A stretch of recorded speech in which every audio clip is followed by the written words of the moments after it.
one of the myths, I think, concerns the financial side. There is a conception or a perception, I guess, that United States education is quite expensive and is not affordable and out of reach for many students.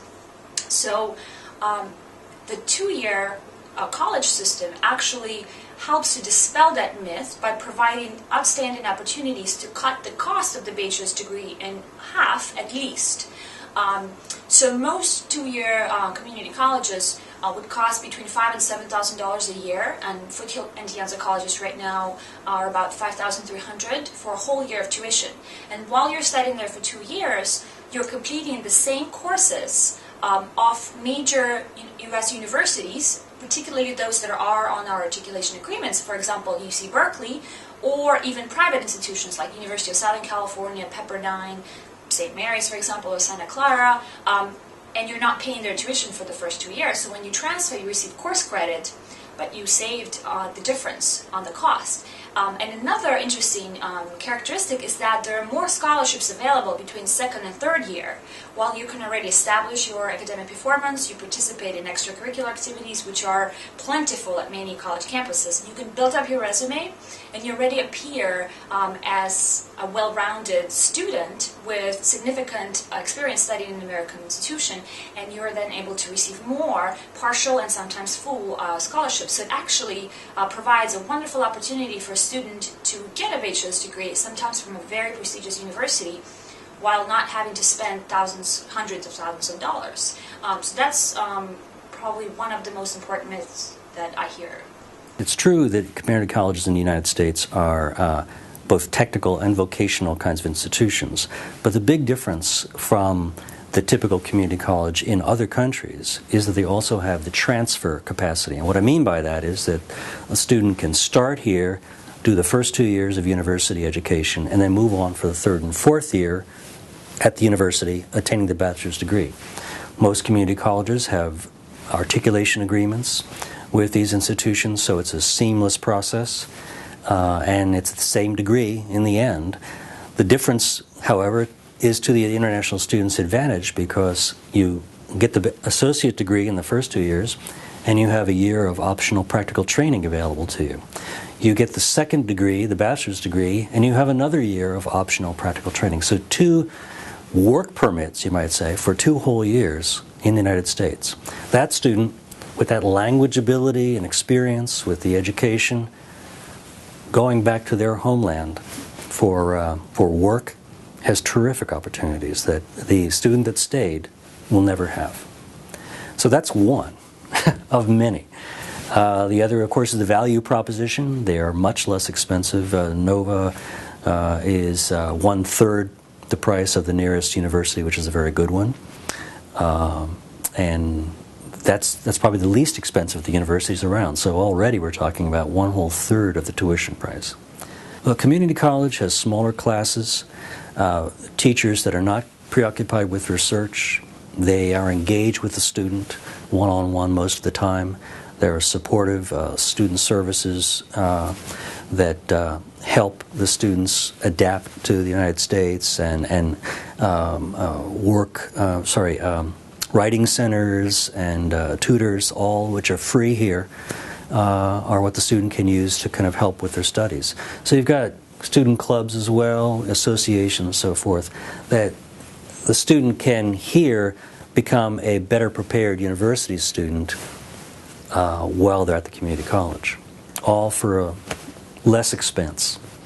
So that's just part of the picture, but I think it's an important part. We have international student counselors that are there available for them throughout their 2 years, or if they're here longer. We have a career counselor and we have a transfer counselor. And all the faculty really are available. That's the uniqueness of a community college. The classrooms are small. The faculty are available. Students writing essays to transfer to four-year schools. Faculty, staff, counselors are all available to advise them, review their essays. We have a writing center also for just getting some help in writing essays. In student activities, if students are eligible for the Honor Society, that offers transfer scholarships. A lot of four-year universities across the country offer scholarships for Phi Theta Kappa members. Not all of them offer them for F1 status students, but there are some, like American University, that'll offer $12,000 or $15,000 off tuition. Now they are looking at leadership. It's competitive. They're looking at community service. Marymount University offers $6,000 off for any Phi Theta Kappa member, including international students. We've had the largest scholarship across the country is Jack Kent Cooke. And it's very prestigious. There's only 50, and last year there was only 30 given out. In the past 4 years, our campus has had 3 Jack Kent Cooke scholars. And 2 of them have been F1 status students. And we have another one nominated. We only nominate 2 from the college. And we have another F1 student nominated this year, which we're hoping wins it. But so one of those students went to Columbia University on the scholarship, which can also carry them into graduate school, and another went to Georgetown University.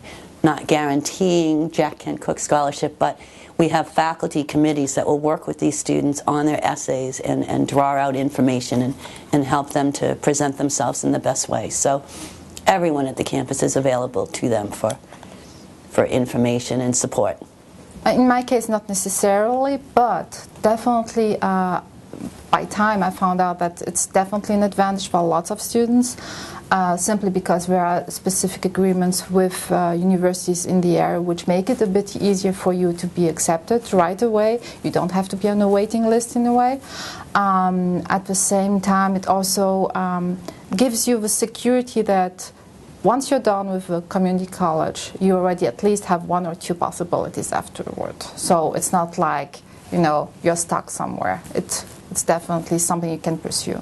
Personally, I felt like it's not that complex. I was surprised. I expected it to be much more complex, and I think there is this kind of image that it's complex. I think the more complex part of it is to take a decision where to go and to really have an understanding why you want to go there.